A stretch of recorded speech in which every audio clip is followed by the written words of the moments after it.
ആകാശവാണി. നമസ്കാരം. പ്രാദേശിക വാർത്തകൾ വായിക്കുന്നത് ഹരിഷ്മ.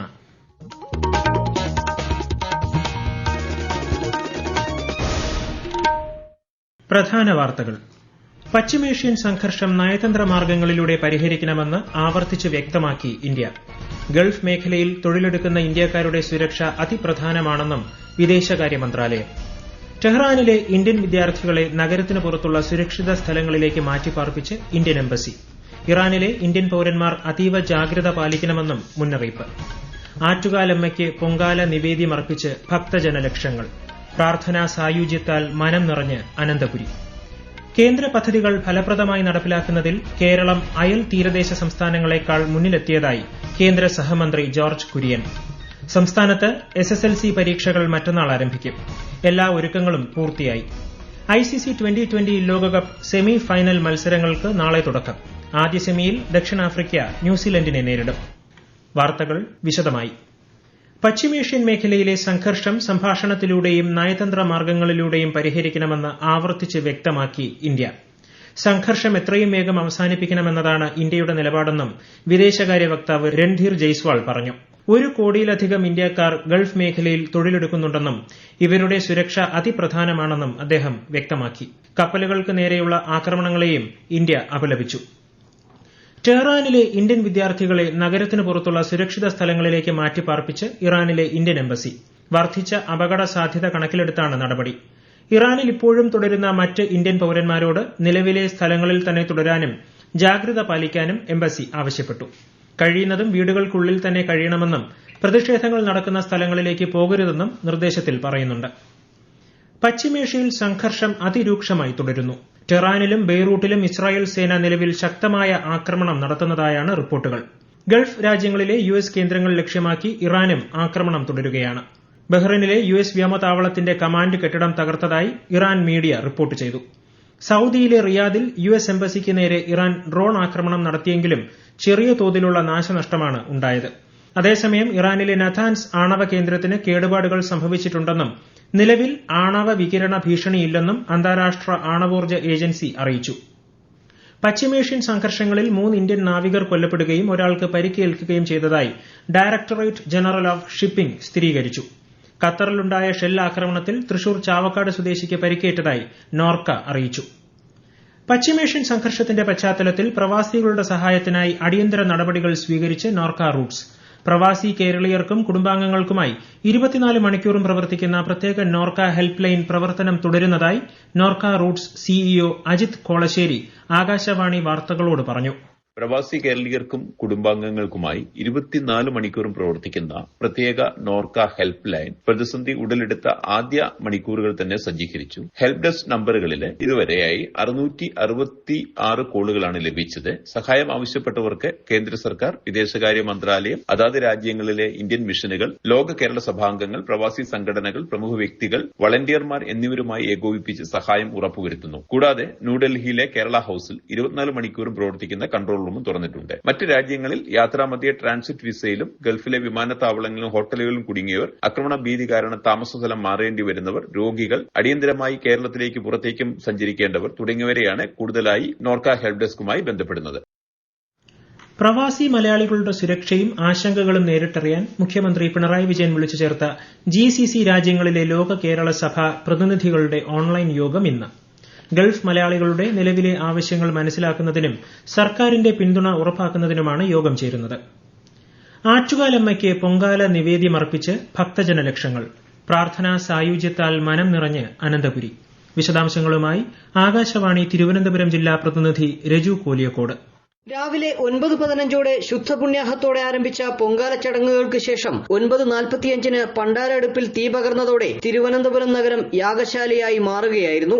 ആറ്റുകാൽ ക്ഷേത്ര പരിസരത്തും നഗരത്തിലും ജില്ലയിലെ വിവിധയിടങ്ങളിലും ഭക്തർ പൊങ്കാലയർപ്പിച്ചു. ഭക്തജനങ്ങൾക്കായി വിപുലമായ സൌകര്യങ്ങളാണ് അധികൃതർ ഒരുക്കിയത്. കുടിവെള്ളം, ഭക്ഷണം, ടോയ്ലറ്റ്, മെഡിക്കൽ ടീം തുടങ്ങിയവയോടൊപ്പം യാത്രാ സൌകര്യത്തിനായി KSRTCയും റെയിൽവേയും കൂടി ഒത്തുചേർന്നതോടെ ഭക്തർ മനസ്സ് നിറഞ്ഞ് സന്തോഷത്തോടെ പൊങ്കാലയർപ്പിച്ച് മടങ്ങി. ഉച്ചയ്ക്ക് 2:15 നിവേദ്യ ചടങ്ങുകൾ നടന്നത്. 350 പൂജാരിമാരെയാണ് നിവേദ്യത്തിനായി നിയോഗിച്ചത്. പൊങ്കാല നിവേദ്യം കഴിഞ്ഞയുടൻ തന്നെ നഗരസഭയുടെ നേതൃത്വത്തിൽ ശുചീകരണ പ്രവൃത്തിയും ആരംഭിച്ചിരുന്നു. ഇത്തവണ 3500 തൊഴിലാളികളാണ് ശുചീകരണ പ്രവൃത്തിയിൽ പങ്കെടുത്തത്. ജനങ്ങൾക്ക് ആറ്റുകാൽ പൊങ്കാല ആശംസകൾ നേർന്ന് കേന്ദ്ര ആഭ്യന്തരമന്ത്രി അമിത്ഷാ. ആറ്റുകാൽ അമ്മയുടെ അനുഗ്രഹം എല്ലാവർക്കും ലഭിക്കട്ടെയെന്നും എല്ലാ ആഗ്രഹങ്ങളും സഫലമാകട്ടെയെന്നും അദ്ദേഹം സമൂഹമാധ്യമത്തിൽ കുറിച്ചു. ഈ വാർത്തകൾ ആകാശവാണിയിൽ നിന്ന്.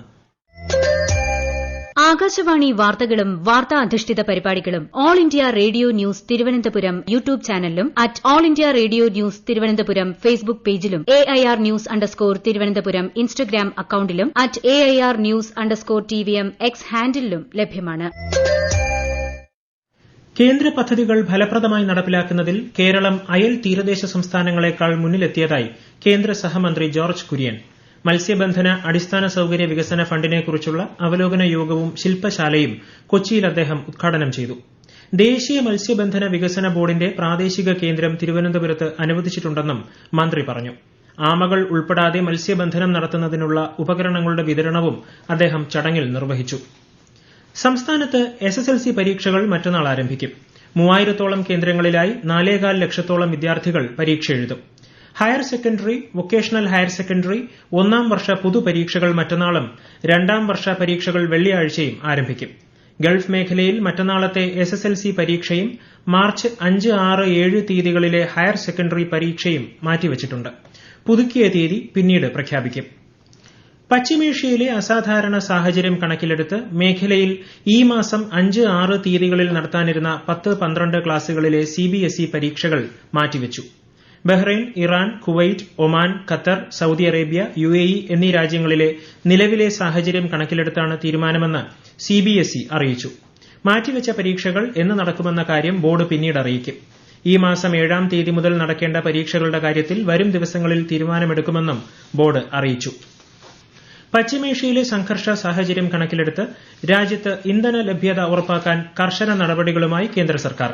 നിലവിലെ സാഹചര്യം നേരിടാൻ ആവശ്യമായ ഊർജ്ജ ശേഖരം രാജ്യത്തിനുണ്ടെന്ന് പെട്രോളിയം മന്ത്രാലയം വ്യക്തമാക്കി. മാലിന്യ ഭീഷണിക്കെതിരെ ഓരോ മലയാളിയെയും ഉണർത്താൻ ലക്ഷ്യമിട്ട് കേരള ഖരമാലിന്യ പരിപാലന പദ്ധതി തയ്യാറാക്കിയ ക്ലീൻ കേരള ആൻതം പുറത്തിറങ്ങി. നൃത്തവും ഹിപ് ഹോപ്പ് റാപ്പും കോർത്തിണക്കിയാണ് ഗാനം ഒരുക്കിയിട്ടുള്ളത്. ഹോളി ആഘോഷവേളയിൽ ജനങ്ങൾക്ക് ആശംസകൾ നേർന്ന് രാഷ്ട്രപതി ദ്രൌപദി മുർമു. സന്തോഷത്തിന്റെയും ആഘോഷത്തിന്റെയും ഉത്സവമായ ഹോളി സാമൂഹിക ഐക്യത്തിന്റെ സന്ദേശമാണ് നൽകുന്നതെന്ന് രാഷ്ട്രപതി സന്ദേശത്തിൽ പറഞ്ഞു. കണ്ണൂരിൽ ആരോഗ്യമന്ത്രി വീണ ജോർജിനെ ആക്രമിച്ചെന്ന പരാതിയിൽ റിമാൻഡിലുള്ള 5 KSU പ്രവർത്തകരുടെ ജാമ്യ ഹർജി കോടതി തള്ളി. കണ്ണൂർ 1-ാം ക്ലാസ് മജിസ്ട്രേറ്റ് കോടതിയാണ് ജാമ്യാപേക്ഷ പരിഗണിച്ചത്. ഇന്നലെ ഇരുഭാഗത്തിന്റെയും വാദം കോടതി കേട്ടിരുന്നു. ICC 2020 ലോകകപ്പ് സെമി ഫൈനൽ മത്സരങ്ങൾക്ക് നാളെ തുടക്കമാവും. ആദ്യ സെമിയിൽ നാളെ ദക്ഷിണാഫ്രിക്ക ന്യൂസിലൻഡിനെ നേരിടും. മറ്റന്നാളാണ് ഇന്ത്യ ഇംഗ്ലണ്ട് സെമി പോരാട്ടം. ഈ മാസം 8-നാണ് ഫൈനൽ. കേരളത്തിന്റെ ഊർജ്ജ മേഖലയിൽ നടപ്പിലാക്കി വരുന്ന പരിഷ്കാരങ്ങൾക്കുള്ള അംഗീകാരമായി കേന്ദ്ര ധനകാര്യ മന്ത്രാലയത്തിൽ നിന്നും 2924 കോടി രൂപയുടെ അധിക വായ്പ എടുക്കുന്നതിനുള്ള അനുമതി ലഭിച്ചതായി മന്ത്രി K. കൃഷ്ണൻകുട്ടി. കേന്ദ്ര ഊർജ്ജ മന്ത്രാലയത്തിന്റെ ശുപാർശ പ്രകാരമാണ് തുക അനുവദിച്ചത്. കേരള സർവകലാശാലയിൽ നിർമ്മാണം പൂർത്തിയാക്കിയ വിവിധ കെട്ടിടങ്ങളുടെ പ്രവർത്തനോദ്ഘാടനം മറ്റന്നാൾ മുഖ്യമന്ത്രി പിണറായി വിജയൻ നിർവഹിക്കും. നവോത്ഥാന നായകനായ അയ്യ വൈകുണ്ഠസ്വാമിയുടെ പേരിൽ ആരംഭിക്കുന്ന പഠന ഗവേഷണ കേന്ദ്രത്തിന്റെ ഉദ്ഘാടനവും അന്ന് നടക്കും. പോലീസ്, ജയിൽ, വിജിലൻസ് വകുപ്പുകളുടെ പുതിയ മന്ദിരങ്ങളുടെ സംസ്ഥാനതല ഉദ്ഘാടനം നാളെ മുഖ്യമന്ത്രി പിണറായി വിജയൻ തിരുവനന്തപുരത്ത് നിർവഹിക്കും. പ്രധാന വാർത്തകൾ വീണ്ടും. പശ്ചിമേഷ്യൻ സംഘർഷം നയതന്ത്ര മാർഗങ്ങളിലൂടെ പരിഹരിക്കണമെന്ന് ആവർത്തിച്ച് വ്യക്തമാക്കി ഇന്ത്യ. ഗൾഫ് മേഖലയിൽ തൊഴിലെടുക്കുന്ന ഇന്ത്യക്കാരുടെ സുരക്ഷ അതിപ്രധാനമാണെന്നും വിദേശകാര്യ മന്ത്രാലയം. ടെഹ്റാനിലെ ഇന്ത്യൻ വിദ്യാർത്ഥികളെ നഗരത്തിന് പുറത്തുള്ള സുരക്ഷിത സ്ഥലങ്ങളിലേക്ക് മാറ്റിപ്പാർപ്പിച്ച് ഇന്ത്യൻ എംബസി. ഇറാനിലെ ഇന്ത്യൻ പൌരന്മാർ അതീവ ജാഗ്രത പാലിക്കണമെന്നും മുന്നറിയിപ്പ്. ആറ്റുകാലമ്മയ്ക്ക് പൊങ്കാല നിവേദ്യം അർപ്പിച്ച് ഭക്തജനലക്ഷങ്ങൾ. പ്രാർത്ഥനാ സായുജ്യത്താൽ മനം നിറഞ്ഞ് അനന്തപുരി. കേന്ദ്ര പദ്ധതികൾ ഫലപ്രദമായി നടപ്പിലാക്കുന്നതിൽ കേരളം അയൽ തീരദേശ സംസ്ഥാനങ്ങളെക്കാൾ മുന്നിലെത്തിയതായി കേന്ദ്ര സഹമന്ത്രി ജോർജ് കുര്യൻ. സംസ്ഥാനത്ത് SSLC പരീക്ഷകൾ മറ്റന്നാൾ ആരംഭിക്കും. എല്ലാ ഒരുക്കങ്ങളും പൂർത്തിയായി. ICC 2020 ലോകകപ്പ് സെമി ഫൈനൽ മത്സരങ്ങൾക്ക് നാളെ തുടക്കം. ആദ്യ സെമിയിൽ ദക്ഷിണാഫ്രിക്ക ന്യൂസിലൻഡിനെ നേരിടും. പ്രാദേശിക വാർത്തകൾ കഴിഞ്ഞു. അടുത്ത വാർത്താ പ്രക്ഷേപണം രാത്രി 7:25-ന്.